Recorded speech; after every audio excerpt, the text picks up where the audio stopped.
Hola, ¿qué tal? Bueno, vamos a ver, vamos a empezar otro vídeo con preguntas y respuestas. Como siempre os digo, ya sabéis que nosotros somos analistas, no somos agentes políticos, por lo tanto opinamos de lo que sabemos o de lo que hemos analizado. Si tenemos dudas, tenemos que decir que tenemos dudas, y si no sabemos, pues tenemos que decir que no sabemos o no entrar en temas que no conocemos, ¿no?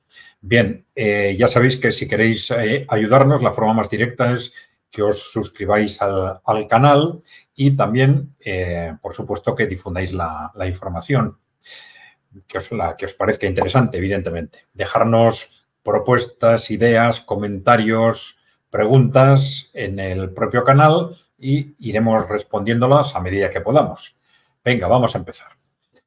Bueno, Breogán 1966. Nos hace un comentario muy largo y eso sí tenemos que deciros, ¿no? Claro, si nos hacéis comentarios muy largos con muchos temas a la vez, es mucho más difícil que os respondamos. Intentad hacernos comentarios o preguntas sobre temas concretos y así los vamos sistematizando las respuestas en función de las preguntas que nos hacéis. Pero bueno, en principio, vamos a ver, al comenzar, Breogán hace una referencia a que nos dice: una cosa es la ideología que motiva a los diversos individuos o grupos de individuos y otra el poder que los promueve o los destruye en un momento dado. Y hace referencia en concreto a este fenómeno dentro del fascismo y el nazismo del siglo pasado. Bien, pero efectivamente esto es un fenómeno recurrente, habitual, ¿no? Es decir, una cosa es cómo se presentan las ideologías como meras ideas, pero claro, en cuanto a movimientos sociales, en cuanto a esas ideas son capaces de aglutinar movimientos sociales, sistemáticamente tienden a ser manipuladas por el que pueda manipularlas, ¿no? Y en realidad estar sirviendo a intereses muy distintos, ¿no?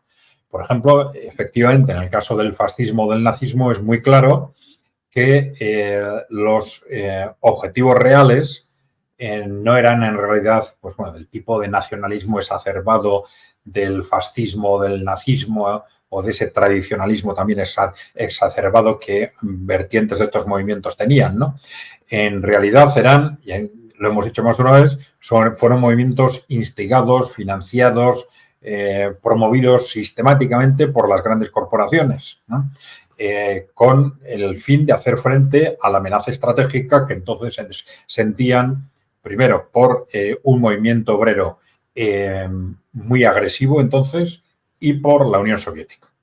Esto es algo perfectamente constatado por infinidad de libros. Se han escrito libros casi empresa por empresa de las grandes corporaciones, cómo ayudaron, cuánto ayudaron, cómo dieron dinero, etcétera. Y a veces incluso reconocido expresamente por estas mismas corporaciones.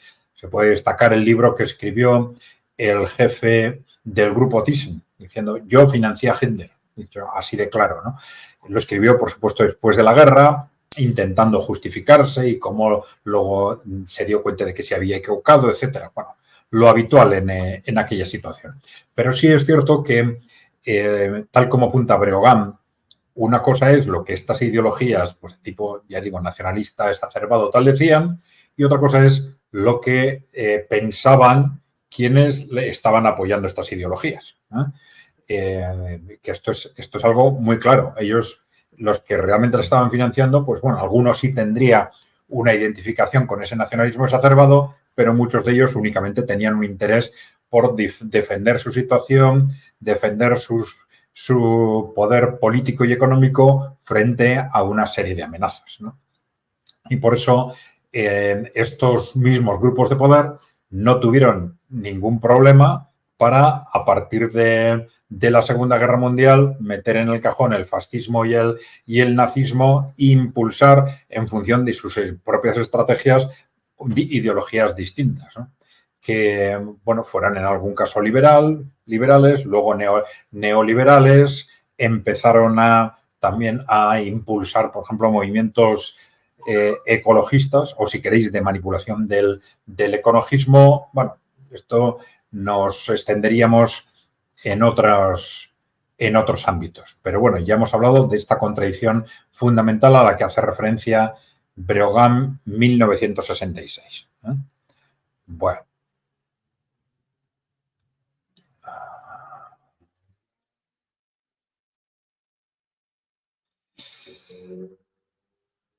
Vamos a ver. David Goto nos dice: desde un país de la OTAN hago un llamamiento a presionar para disolver la OTAN y parar esta guerra, tal como conseguimos que nuestro ejército volviera de la ilegal e ilegítima invasión de Irak.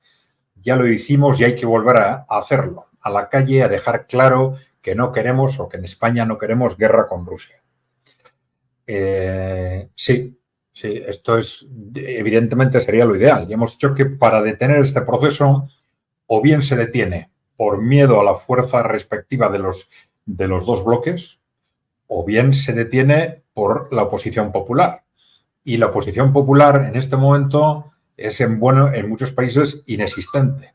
Y es inexistente porque la gente nunca se moviliza si las organizaciones intermedias no se movilizan. Es decir, si los partidos políticos, los sindicatos, las organizaciones de masas en general no se movilizan, no ayudan a la movilización ciudadana. Pues claro, o si no se crean rápidamente organizaciones distintas de las ya existentes para movilizar a la gente o para que la gente se autoorganice, ¿no? Claro, en este caso nos hemos encontrado, salvo excepciones, en el caso de Europa Occidental, claramente los gobiernos de Eslovaquia y de Hungría fundamentalmente, pues el resto pues están callando, se están dejando llevar, están mirando hacia otro lado, frente a este riesgo de guerra europea o mundial que tenemos delante de los ojos, ¿no? Esto es algo tremendo, es una impresionante traición no solo de los gobiernos, sino de los gobiernos, de los partidos políticos, sindicatos, organizaciones sociales en general, una impresionante traición a los ciudadanos. Vamos a ver cómo termina todo esto, pero, en fin, esta es la realidad. Que sería bueno organizar a la gente, salir a la calle, etcétera, indiscutiblemente. Pero bueno, necesitamos organizaciones que muevan todo esto. Y ya digo, o conseguimos mover a las que ya existen, o hay que crear nuevas organizaciones si es que tenemos tiempo, porque tampoco sabemos cuándo va a estallar todo esto. Hay un calendario que apunta a estos meses precisamente por dos razones. Primero, por el avance del conflicto en Ucrania, que está llevando a una clara derrota del ejército ucraniano, y que esto está acelerando el pánico en la élite occidental, en esa élite que controla Europa y Estados Unidos. Y por otro lado, parece que estas élites tienen un gran miedo a que una posible presidencia de Donald Trump detenga o desactive todo este proceso de evolución hacia la guerra. Con lo cual, es muy posible que el calendario en el que estén pensando sea precisamente el de estos meses, desde ahora hasta fin de año, o hasta las elecciones de noviembre en Estados Unidos, o hasta enero, que es el momento en el que el nuevo presidente asume el cargo, ¿no? En ese contexto es el que seguramente también explica por qué en los últimos meses se van acelerando las amenazas, se van acelerando los movimientos reales de los países occidentales intentando avanzar hacia la guerra o intentando provocar a Rusia para que, de ser posible, sea Rusia el que les dé el pretexto para poner en marcha ese conflicto bélico. Bueno, Alfonso XIII nos dice: desde la firma del Tratado de Maastricht en 1992, la Unión Europea ha seguido una senda que, aunque con buenas intenciones, ha demostrado ser problemáticamente centralizadora y desconectada de las realidades nacionales de sus Estados miembros. Bueno, apuntes. Yo pondría en cuestión lo de las buenas intenciones. Depende por quién. Evidentemente, buenas intenciones por parte de algunas personas puede ser, pero claro, en conjunto, si vemos lo que ha sucedido durante estos 30 años, hasta qué punto las circunstancias han evolucionado negativamente, hasta qué punto hay que valorar negativamente la gestión de la propia Unión Europea, hasta qué punto no se ha dicho nada al respecto, se han ocultado sistemáticamente los problemas, a pesar de que Europa iba cada vez peor económicamente, socialmente, demográficamente. a pesar de todo eso, alguien ha estado premeditadamente mirando hacia otro lado. Alguien ha estado evitando que estos temas salieran a la luz. Yo diría que, bueno, lo de buenas intenciones podemos pensarlo de algunos, evidentemente, pero desde luego no del conjunto de la clase política europea ni de las grandes corporaciones, por supuesto. A ver, problemáticamente centralizadora. Bueno, yo intentaría no mezclar los dos temas, ¿no? Porque la definición de hasta dónde tiene que llegar o no el nivel de centralización o de integración en la Unión Europea, yo diría que es una cuestión distinta.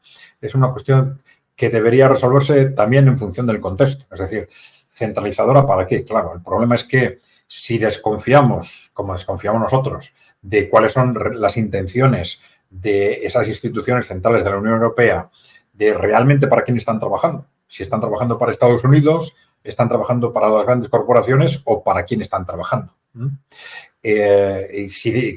Con esa desconfianza, evidentemente, pues es muy difícil justificar que a esas estructuras, a esas instituciones les demos más funciones, porque cuanto más funciones tengan, peor se va a gestionar la Unión Europea en su conjunto, ¿no?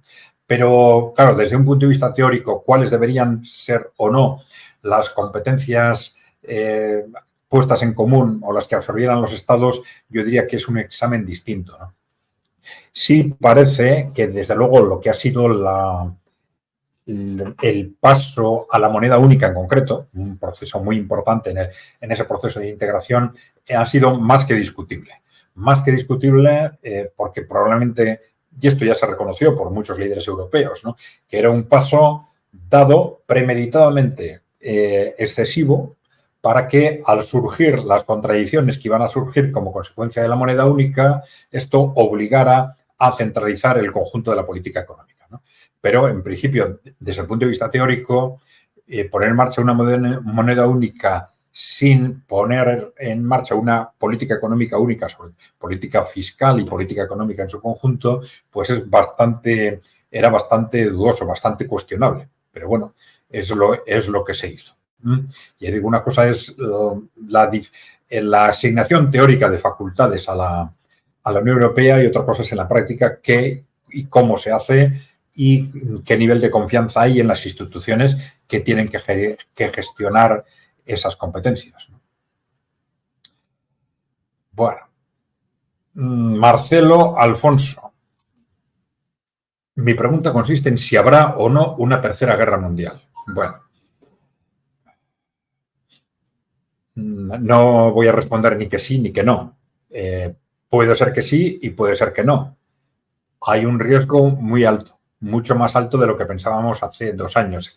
Yo siempre digo que estamos hablando de algo tan terrible que siempre hay que pensar que, a pesar de que todo nos conduzca en esa dirección, en el último momento alguien tomará una decisión para que esto no suceda, ¿no?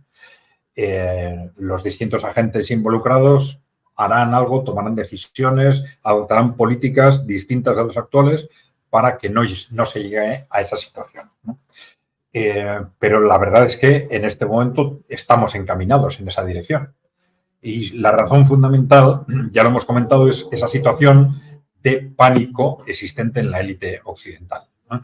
Una situación sensiblemente más peligrosa en ese sentido que la de la Guerra Fría, porque en la Guerra Fría estábamos ante dos potencias que se enfrentaban en distintos ámbitos, pero que se sentían muy fuertes durante toda la Guerra Fría, casi hasta el final, ¿no? Y al sentirse fuertes eran capaces de aceptar pérdidas locales puntuales, ¿no? Es decir, cuando Estados Unidos pierde la guerra en Vietnam, no se le ocurre por eso lanzar una guerra mundial contra Rusia o contra China, ¿no? O lo mismo cuando Rusia pierde en Afganistán, ¿no? Se aceptan pérdidas locales porque en ello no me va la vida, digamos, ¿no? Pero ahora la situación es muy distinta porque tenemos unas grandes corporaciones occidentales que se sienten en una verdadera situación de pánico en este momento.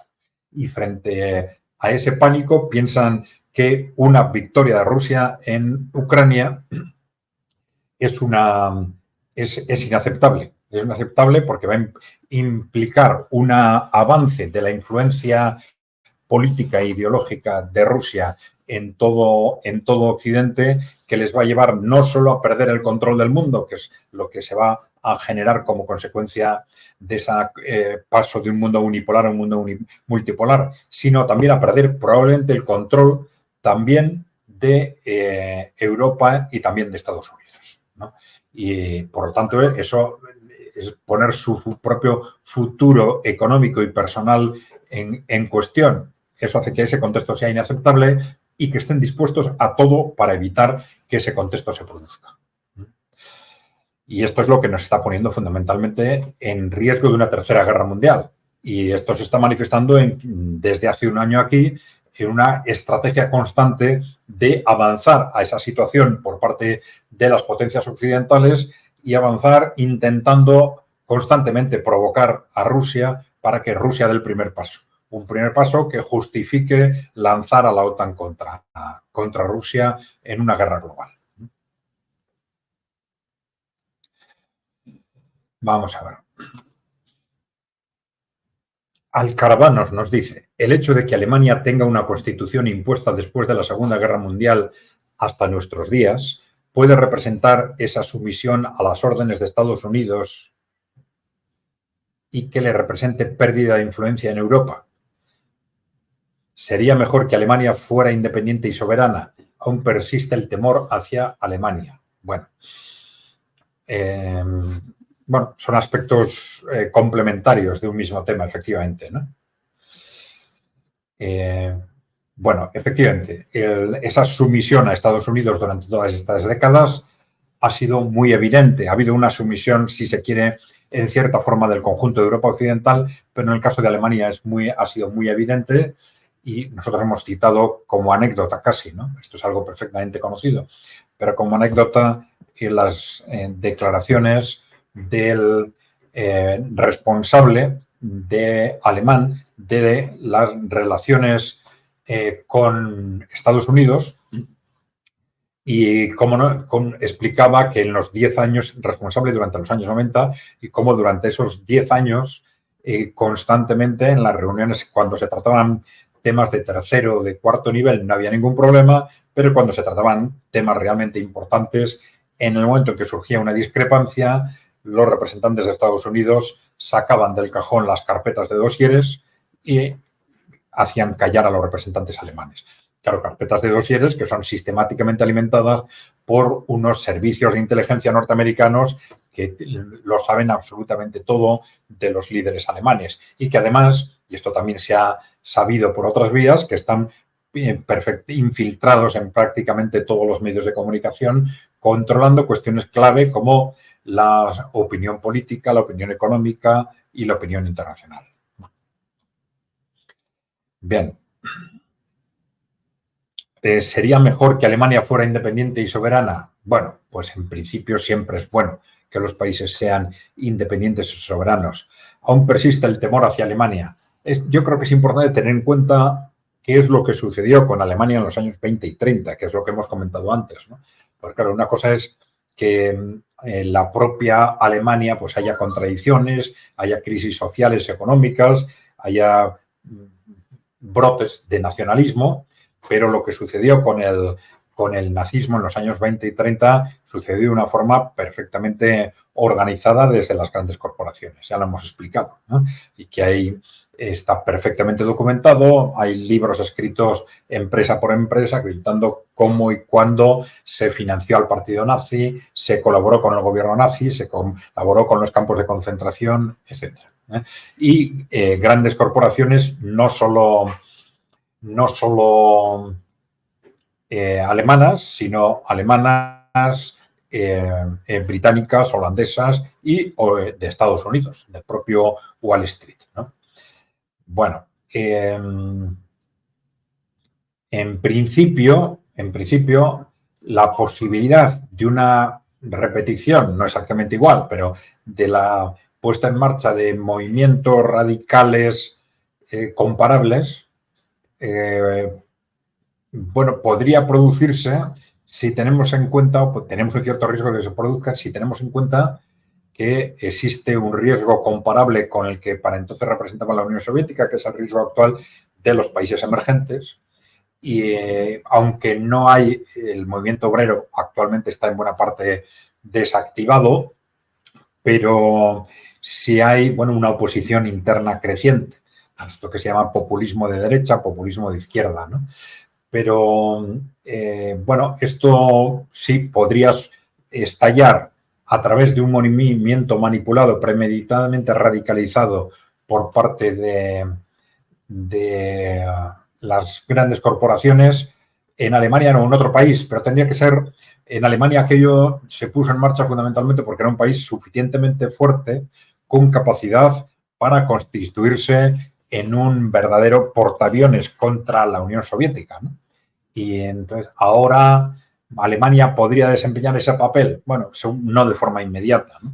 Pero sí, el problema ya de Alemania no sería su propia idiosincrasia, sino sería el tener una dimensión tal que lo podría hacer atractivo para generar movimientos en ese país, pues comparables o que se pusieran al servicio también de estas grandes corporaciones con ideologías de uno u otro tipo, ¿no?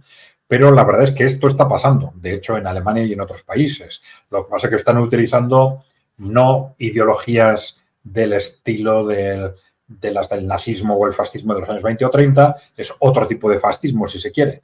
Pero, por ejemplo, están utilizando claramente el ecologismo o movimientos liberales o socialdemócratas, que están dentro del ámbito del posmocapitalismo, están todos ellos gestionando políticas muy similares y poniéndose al servicio de las grandes corporaciones desde la perspectiva, por ejemplo, del atlantismo, del enfrentamiento creciente con respecto a los países emergentes, etcétera.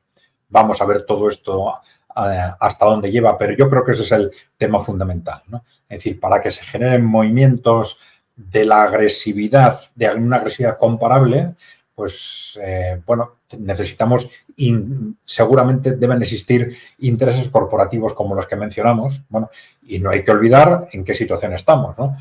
Que con el fascismo, con nombres de fascismo, nazismo o no, pero tenemos un presidente, por ejemplo, de Francia, aparentemente moderado, aparentemente liberal, según lo que nos dicen los medios de comunicación, pero en la práctica muchísimo más agresivo que digamos, los grupos a los que se llaman de extrema derecha, muchísimo más agresivo hasta el punto de que nos quiere llevar a una guerra europea o mundial, ¿no?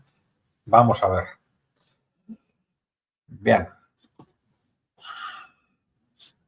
EDH9206 dice: creo interesante que comentes la no renovación por parte de Arabia Saudita del llamado acuerdo del petrodólar con Estados Unidos y sus implicaciones, como son la ruptura de obligación de compra de bonos del Tesoro de Estados Unidos.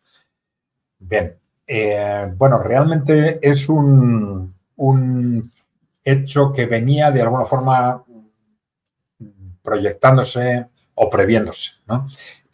Vamos a ver.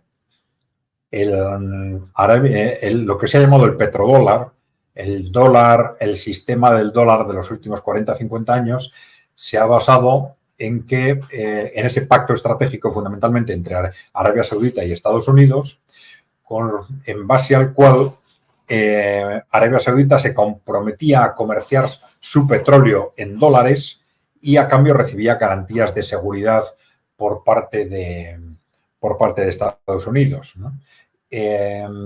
Claro, esto es lo que garantizó de alguna forma que el comercio de petróleo se realizara fundamentalmente en dólares y fue una garantía fundamental del mantenimiento del peso del dólar en el mundo, del asentamiento del dólar como moneda de reserva mundial, etc. Bueno, ya durante los últimos años, esto fue una gran sorpresa, ¿no? El que Arabia Saudita, después de unas luchas internas muy fuertes, se fuese decantando hacia el bloque de los países emergentes. Es decir, un país de Oriente Medio aliado estratégico de Occidente y de Estados Unidos, de pronto manifiesta su interés por incorporarse al bloque de los BRICS, con un acercamiento continuo, con un acercamiento en concreto con Irán, que se suponía que era su gran enemigo histórico dentro de Oriente Medio. Pero bueno, esto lo está gestionando con una relativa prudencia, pero dando pasos claves como esta no renovación del acuerdo del petrodólar.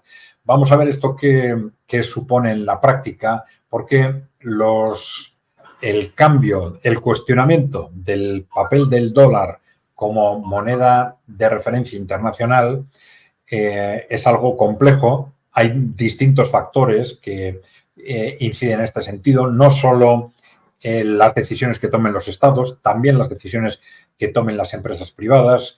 Hay un tema, por ejemplo, psicológico, incluso de confianza, en qué momento los inversores y las empresas que comercian en dólares empiezan a perder la confianza en el dólar. Bueno, hay una serie de factores que pueden hacer ese proceso muy progresivo, ¿no?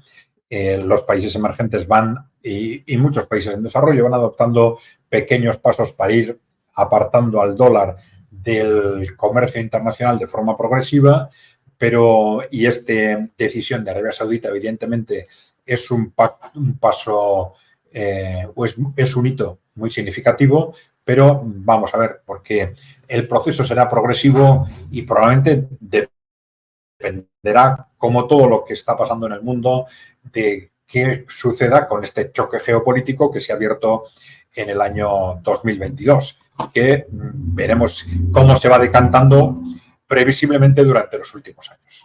Perdón, durante los próximos años. A ver, Lepanto 1572 nos dice: para ese equilibrio multipolar del mundo deberíamos constituir un polo de naciones hispanas. Bueno, vamos a ver, aquí hay dos cuestiones. Es posible o es razonable que las naciones hispanoamericanos dicen unos, iberoamericanos otros, latinoamericanos otros, que esos países constituyan un polo de referencia en el mundo por sí mismas. Eso parece claro que sería razonable, ¿no? Bueno, no sé si se te está refiriendo a esto porque también hay una corriente de opinión que apoya que este polo de naciones hispanas incluya también a España o España y Portugal, ¿no? Y esto ya evidentemente es más discutible. Más discutible, evidentemente los que lo defienden se están apoyando en razones de tipo histórico, pero ahí hay cuestiones que pueden poner todo esto, que pueden hacer todo este proceso evidentemente muy, muy difícil. ¿Como cuáles? Pues, por ejemplo, muy claramente las naciones latinoamericanas aceptarían incluir a España en este polo de referencia. Pues igual sí o igual no. Pero claro, es que muchas veces estas corrientes de opinión lo plantean este polo hispánico casi como un polo dominado por España, y esto sería bastante más problemático que las naciones latinoamericanas lo aceptaran, ¿no? Por otro lado, esto es interesante para España, es más interesante que mantenerse dentro del polo europeo o de Europa Occidental o ese polo euroasiático que defienden algunos. Bueno, pues depende de muchos factores, porque ahí se analizan estos sectores que defienden esta opinión, analizan muchos factores históricos, pero claro, a la hora de tomar una de esas decisiones, lo fundamental es el futuro, ¿no? Porque algunos defienden que, bueno, hay una cultura tradicional hispánica que puede hacer frente o que puede ser una alternativa frente al actual mundo neoliberal, occidental o angloliberal, dicen. Pero claro, si España como tal es capaz y Latinoamérica son capaces de posicionarse claramente frente a ese mundo neoliberal o liberal occidental, bueno, difícilmente eso sería en un contexto en el que no cambiara también el posicionamiento del resto de Europa occidental. ¿Y cambiara en qué dirección? Pues puede ser hacia la constitución de un mundo europeo o de Europa occidental en un contexto radicalmente distinto al actual. Un contexto que podría ser tan o más atractivo para España que ese contexto, digamos, hispano-latinoamericano, hispanoamericano, no lo sé. Entonces hay muchas variables que habría que tener en cuenta al respecto.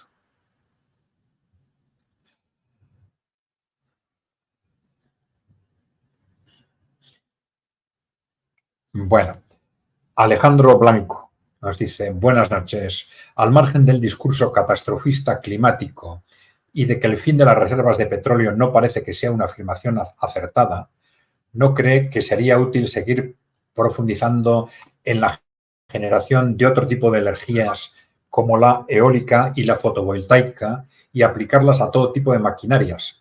Automoción, por ejemplo, o autogeneración y autoconsumo en los hogares, por el simple hecho de evitar la contaminación del aire, sobre todo en las ciudades, y la independencia energética de los países.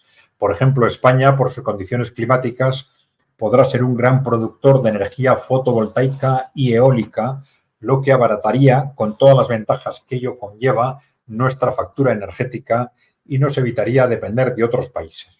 Bueno, a ver, para valorar este tema hay que tener en cuenta un factor que se suele olvidar sistemáticamente en las políticas energéticas, que es la densidad energética de las distintas fuentes de energía, ¿no? Entonces, ¿cuál es el problema seguramente de fondo? Que lo que llamamos normalmente energías renovables tiene una densidad energética muy inferior a la de las energías fósiles, ¿no? Bueno, entonces eso hay que tener en cuenta a la hora de valorar otros aspectos. Las energías renovables, bueno, que también se discute mucho si son realmente desde un punto de vista del medio ambiente mejores o peores, porque tienen otro tipo de repercusiones, ¿no? Medioambientales también. Pero bueno, suponiendo que esa fuera la ventaja, habría que tener en cuenta también las ventajas o inconvenientes de cada una de ellas desde el punto de vista de su densidad energética. Esto es algo tremendamente importante porque hay que tener en cuenta que a lo largo de toda la historia de la humanidad, de la historia económica de la humanidad, los grandes avances se han ido produciendo en base a adoptar nuevas fuentes de energía que eran más eficientes que las anteriores, ¿no? Y estamos ahora en el primer momento en el que, a la hora de plantearnos el futuro de la política energética, nos planteamos la sustitución de unas fuentes energéticas por otras, no en base a modelos más eficientes, sino en base a modelos, digamos, con menor coste medioambiental, ¿no? Menor impacto medioambiental. Y esto pues es algo muy peligroso desde el punto de vista del equilibrio económico y social y del futuro económico del mundo, ¿no? Y del desarrollo económico en general, ¿no? Bueno, por eso, bueno, hay que valorar las dos cosas, evidentemente, y hay que pensarlo muy despacio. Es distinto sustituir también unas fuentes de energía por otras a apostar por distintas fuentes energéticas, es distinto. Yo creo que ahí, por ejemplo, China ha optado, que tiene también un problemas de dependencia energética comparables con los europeos, pero ha apostado por un modelo energético mucho más realista, apostando un poco por todo, ¿eh? Pero esto le da una gran estabilidad en caso de tener problemas de abastecimiento por problemas con otros países, pero tampoco llegan a planteamientos, digamos, tan fanáticos o ideológicos o incluso religiosos como los de muchos países europeos, ¿no? Y también esto nos tiene que llevar a pensar en apostar decididamente por esas opciones energéticas que no es que estén al alcance de la mano, pero bueno, son científicamente, se pueden visualizar ya científicamente como la fusión nuclear. Hay distintas opiniones entre los científicos. Hay algunos que dicen que ya dentro de 10 años va a poder ser comercializable, otros dicen que 20 o 30 años, bueno, vamos a verlo. Pero si eso es así, parece claro también que aumentar las apuestas por avanzar desde un punto de vista científico y tecnológico cara a esas fuentes de energía, pues podría ser un salto adelante impresionante, tanto desde el punto de vista medioambiental como, y esto es importantísimo, desde el punto de vista de la eficiencia de las fuentes energéticas, porque esto podría ser una auténtica revolución no solo energética, sino también, evidentemente, económica e impulsar el desarrollo social y económico del mundo a unos niveles hasta ahora desconocidos, ¿no?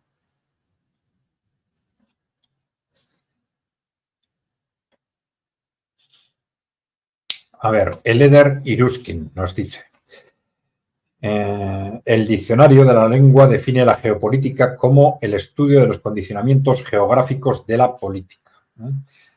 Bueno, podríamos hablar, dice, de teopolítica como el estudio de los condicionamientos teológicos de la política. Bueno, es un comentario largo. habla de los pensadores tradicionalistas que dan una gran importancia a las cuestiones teológicas. Bueno, la pregunta es, ¿tiene la teopolítica algún lugar en la labor analítica de Kite Center o sus premisas son básicamente materialistas a riesgo de incurrir en una suerte de reduccionismo?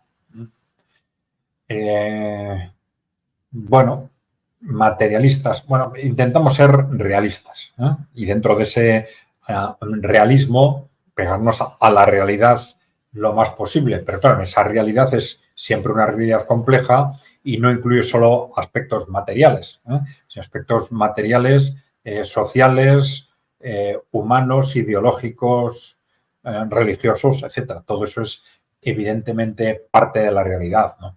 Desde el punto de vista de esa encrucijada en la que se mueve el mundo, es curioso porque la concepción del materialismo, el avance del materialismo le llaman algunos, nihilismo le llaman otros, en Occidente durante las últimas décadas, ha evolucionado de una forma probablemente reaccionaria en lugar de progresista, en el sentido de que ha sido claramente instrumentalizado por las élites con el fin de disolver comunidades humanas, disolver lazos humanos, debilitar a la sociedad en su conjunto, impulsar un individualismo materialista en ese sentido, si se quiere, pero también reduccionista y nihilista, ¿no? Entonces, claro, no es extraño que en los movimientos alternativos, tanto dentro de Occidente como dentro de los países emergentes, en muchos casos se haya valorado determinados movimientos religiosos como un freno, una forma de contención de esos planteamientos nihilistas, destructivos, socialmente destructivos, defendidos por las élites occidentales durante las últimas décadas. Entonces, bueno, todo esto hay que valorarlo en su conjunto, siempre desde el punto de vista de lo que consideremos que es positivo para el desarrollo humano, no solo desde una perspectiva individual, sino también colectiva, y teniendo en cuenta que los factores morales y éticos, que son en buena parte factores claves dentro de los movimientos religiosos, los factores morales y éticos son fundamentales dentro de ese desarrollo humano y dentro de la consolidación de las sociedades humanas. A ver, Icha Pérez dice, muy necesario ese vídeo referido al feminismo corporativo. Sí, esto es porque hemos hablado de que vamos a intentar analizar los distintos elementos de esas culturas y valores del posmocapitalismo. Ya hicimos un vídeo sobre el posmoecologismo, el catastrofismo climático, y ya anunciamos que íbamos a hacer otro sobre el posmofeminismo o el feminismo corporativo.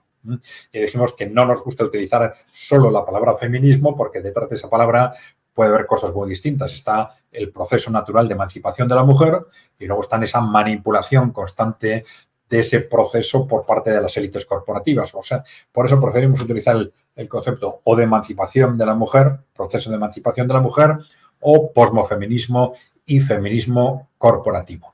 Bueno, pues sobre ese vídeo que hemos prometido, Icha Pérez nos dice, algunas os lo vamos a agradecer para encaminar ciertos debates que se están empezando a abrir dentro del movimiento feminista aquí, habla del País Vasco en concreto, y para clarificar objetivos y el camino a no seguir preferentemente. Bueno, Milla Esker. Bueno, vamos a intentar hacerlo. Siempre decimos que en estos temas hay que actuar con mucha prudencia y siempre, bueno, ya hemos dicho que para nosotros el posmocapitalismo en su conjunto es absurdo y es destructivo para la sociedad y por eso creemos que se va a cuestionar dentro de muy pocos años, pero en la reacción contra estos movimientos absurdos y destructivos hay que actuar con la suma prudencia para evitar reacciones también fáciles, intuitivas, meramente emotivas, que nos lleven a rechazar lo que no hay que rechazar o a rechazarlo de formas exageradas o desproporcionadas, ¿no?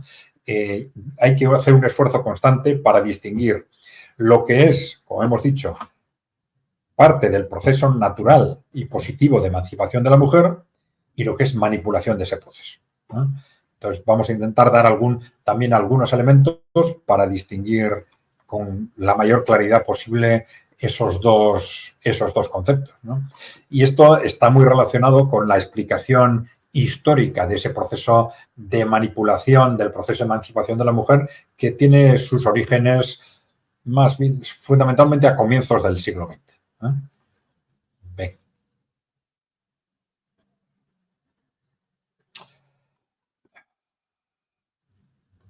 A ver, Paz Eterna nos dice, eh, ¿cómo es posible que en España, habiendo vivido el franquismo, pueda cobrar fuerza otra vez la extrema derecha? Esa pregunta vale para Europa y también para otros países. Bien. Bueno, yo creo que tiene relación con muchas cosas que se han hecho mal durante los últimos 30 años, ¿no? Que tienen relación no tanto con España, sino con el contexto general. Es decir, lo que ha ocurrido en España es que de alguna forma ha coincidido el final del franquismo con el comienzo en toda Europa, no exactamente, pero bueno, unos años después, con el comienzo en toda Europa de las corrientes que a partir del final de la Guerra Fría desencadenarían el posmocapitalismo, también el neoliberalismo, etcétera, ¿no? Pero bueno, todo esto ha generado un contexto tan absurdo desde el punto de vista sociocultural que es muy fácil para fuerzas, vamos a decir, neofranquistas, pues utilizar el hartazgo social frente a esas corrientes absurdas y destructivas para decir, ¿veis? Esto no sucedía en la época de Franco. Claro, no sucedía en la época de Franco ni en España ni en los países donde Franco no estaba. Ahí tampoco sucedía esto, ¿no? Pero entonces, esa de alguna forma coincidencia temporal, pues bueno, es para ellos un argumento muy claro, ¿no?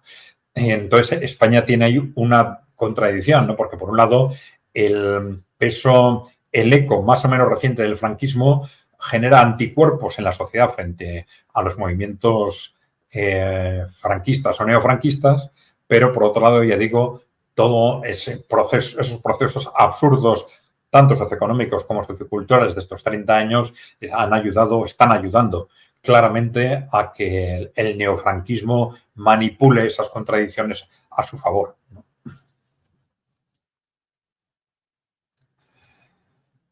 Bueno. Eleder Iruskin nos dice, es un comentario en euskera, pero como este vídeo es en castellano, os lo voy a leer en castellano, ¿no? No sé si en estos vídeos que hacéis semanalmente os vais a limitar a temas económicos o vais a extenderos a otros temas, ¿no? Dice, si fuese posible, le gustaría que hablásemos sobre la demografía vasca, ¿no? Más en concreto, no cómo veis la situación demográfica actual del País Vasco, problemas, previsiones, retos, soluciones. Gracias. Bueno, es que ricasco, Leder. Bueno, sí, ya hemos hablado nosotros en documentos, sobre todo hace años, sobre este tema demográfico. Y sí, vamos a seguir hablando. Algunas cosas ya diremos, ¿no? Pero bueno, en particular, no solo el País Vasco, la realidad es que las contradicciones son similares en el conjunto de Europa Occidental. Estamos en una situación de hundimiento demográfico frente a la cual no se ha hecho nada, pero no se ha hecho nada no ahora. Y no es una situación reciente, sino que el problema viene de hace 40, 50 años, ¿no? Desde los años 70 fundamentalmente.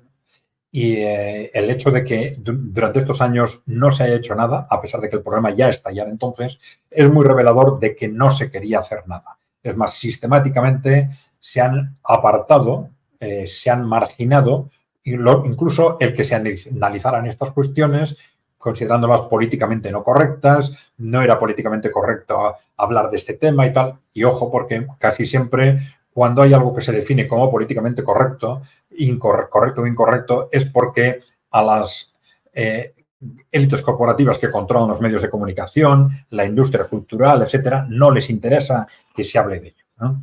Y ya hemos explicado y hablaremos también de esto, cómo el hundimiento demográfico ha sido extraordinariamente útil para esas grandes corporaciones, ha sido impulsado en muchas ocasiones y ha sido mantenido de forma premeditada. Bueno, sí, de todo eso es imprescindible hablar porque, claro, desde un punto de vista incluso económico, es difícil que haya un tema más importante que el demográfico desde una perspectiva de medio y de largo plazo. Y sorprendentemente de los temas más importantes no se habla, ¿no? Y como nosotros solemos decir, claro, muchas veces no se habla de los temas, cuando decimos que no se habla de los temas más importantes, lo que ocurre en realidad es que se han vuelto los más importantes porque no se ha hablado de ellos. Esto ha hecho que no se vayan solucionando, no se vayan corrigiendo y se vayan haciendo cada vez más importantes y cada vez más difíciles de corregir.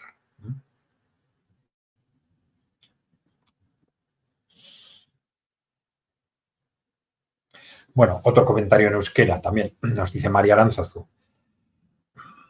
La economía vasca, por ese camino empresarial o en base a los intereses de los empresarios, en lugar de ir adelante, nos está llevando hacia atrás, casi sin darnos cuenta, ¿no? Y será cada vez más difícil acercarnos a los países más avanzados, ¿no? Bueno, sí y no. Es cierto que, sobre todo, y esto tiene una fecha muy concreta, que es el año 2008, el fin del gobierno de Ibarretxe implica un cambio radical de políticas y pasamos de políticas proactivas a políticas absolutamente pasivas. Llamarlas neoliberales sería un poco absurdo, pero es una interpretación de la política económica en base a que la mejor política económica es no hacer ninguna. En política económica lo que tiene que hacer el gobierno es no hacer nada, aparentemente, ¿no? Porque esto ha ido deteriorando de forma progresiva y muy rápida nuestra estructura económica, ¿no? Y esto es una realidad. Pero también es cierto, en sentido contrario, que esto no es muy distinto de lo que ha pasado en el conjunto de Europa. Con lo cual podemos decir que, en sentido contrario, lo que ha ocurrido en la política económica vasca es que fue casi una excepción entre los años 80 y 2008, en los que se desarrollaron políticas proactivas, políticas industriales y tal, con una gran eficacia y con muy buenos resultados, pero algo era excepcional en Europa. Y las propias autoridades vascas han hecho repetidamente alusión a este tema, cómo estas políticas eran una excepción en Europa, cómo se les cuestionaba desde fuera, cómo constantemente tenían que discutir con los representantes de la Unión Europea por qué había que tomar una u otra medida, cuando en Europa lo que estaba de moda era, digamos, lo neoliberal, la pasividad, etcétera, ¿no? Y esto es lo que ha hundido a Europa. Y es lo que a nosotros nos está hundiendo clarísimamente desde el año, ya digo, desde el año 2008 en adelante.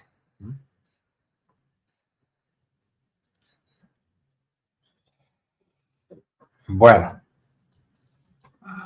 David Alfonso Rivera Ruiz nos dice una pregunta respecto al ámbito económico, político y militar. ¿Cuáles son los aspectos más positivos de la sociedad rusa, occidental, china e incluso árabe que tú rescatarías?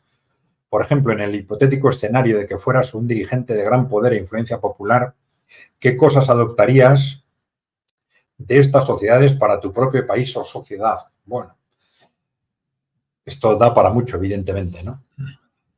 Pero vamos a intentar sintetizar, ¿no? De la sociedad occidental podemos quedarnos claramente con el nivel de desarrollo tecnológico y científico. Cultural, tecnológico y científico, aunque esté en todos esos aspectos, está en decadencia, pero todavía estamos a un nivel muy alto, ¿no? Desde otro punto de vista, podríamos destacar los derechos civiles, ¿eh? Los derechos civiles que, aunque probablemente su puesta en marcha no fue tan desinteresada como a veces se piensa, pero la verdad es que probablemente tenemos que considerarlos una conquista histórica, que es algo distinto del concepto de democracia. Porque democracia quiere decir gobierno del pueblo, y esto es un concepto distinto. El gobierno del pueblo no es derechos civiles, no es ir a las elecciones. El gobierno del pueblo quiere decir que el pueblo gobierne. Y esto nos llevaría a una discusión muy detenida sobre si existe realmente algún país democrático en el mundo. Probablemente habría que considerar el concepto de democracia como una tendencia o como un proyecto hacia, ¿no? Como una evolución, pero incluso en ese sentido sería bastante discutible que Europa sea realmente más democrática que otros países emergentes, etcétera, ¿no? Pero bueno, esto nos llevaría a una discusión larga, ¿no? De la sociedad rusa y china, de los países emergentes en general, a la hora de sintetizar, son países con culturas muy distintas, ideologías, religiones, políticas, pero nosotros hemos tendido a sintetizar los países emergentes. Lo que podemos aprender de ellos fundamentalmente en dos cosas. Primero, los gobiernos sobre las grandes empresas. Ellos dicen, en Occidente las grandes empresas mandan sobre los gobiernos. Decís que sois democráticos, pero en la práctica no es así, porque las grandes empresas mandan sobre los gobiernos. Y en su proyecto, con distintas orientaciones ideológicas, pero un objetivo claro es subordinar a las grandes empresas frente a los gobiernos, ¿no? Y esto es importantísimo, tiene consecuencias enormes en el ámbito social, político, ideológico, económico, etcétera, ¿no? Pero ese sería un aspecto. Y otro aspecto también muy importante, yo creo que es la capacidad de analizar con objetividad cuando es importante desde el punto de vista de interés general que una empresa o un sector se gestionen como empresas públicas o privadas. Y nosotros algo de esta capacidad tuvimos en la posguerra, pero la hemos perdido. Ahora simplemente pensamos en base a razones ideológicas y casi espirituales que las empresas públicas no funcionan y no sabemos analizar cuándo es mejor un modelo de empresa pública o cuándo un modelo de empresa privada en cada caso y en cada sector. Y esto también es una ventaja importantísima de los países emergentes, ¿no? Bueno, yo creo que estos son dos aspectos muy importantes, pero claro, relacionado con esto también están los aspectos socioculturales. Poner a los gobiernos sobre las grandes empresas es lo que les ha permitido a estos países escapar, por ejemplo, de las contradicciones de nuestro modelo de los últimos 30 o 40 años. También en el ámbito sociocultural, del modelo posmocapitalista, ¿no? Disparates del catastrofismo climático, del posmofeminismo, de la distorsión del movimiento de emancipación de la mujer, de la manipulación de las minorías sexuales,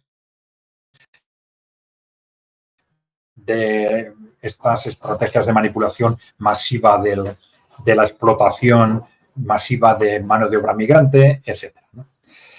Bien, ya es casi una hora por hora. Si os parece, lo dejamos aquí. Os recuerdo lo de siempre, que nosotros somos analistas y no agentes políticos y, por lo tanto, solo respondemos a lo que sabemos, no a lo que no sabemos. Si tenemos dudas, tenemos que decir que tenemos dudas. Si no sabemos, tenemos que decir que no sabemos, ¿no? Si queréis ayudarnos, ya sabéis, en este momento lo mejor es que os suscribáis a nuestro canal o que difundáis nuestra información y, sin más, pues... por supuesto, dejarnos preguntas, comentarios, ideas o propuestas en el canal. Intentaremos irlas respondiendo. Gracias a todos por vuestra aportación, gracias a los que nos habéis escuchado y, sin más, pues hasta la próxima y terminamos aquí. Un saludo.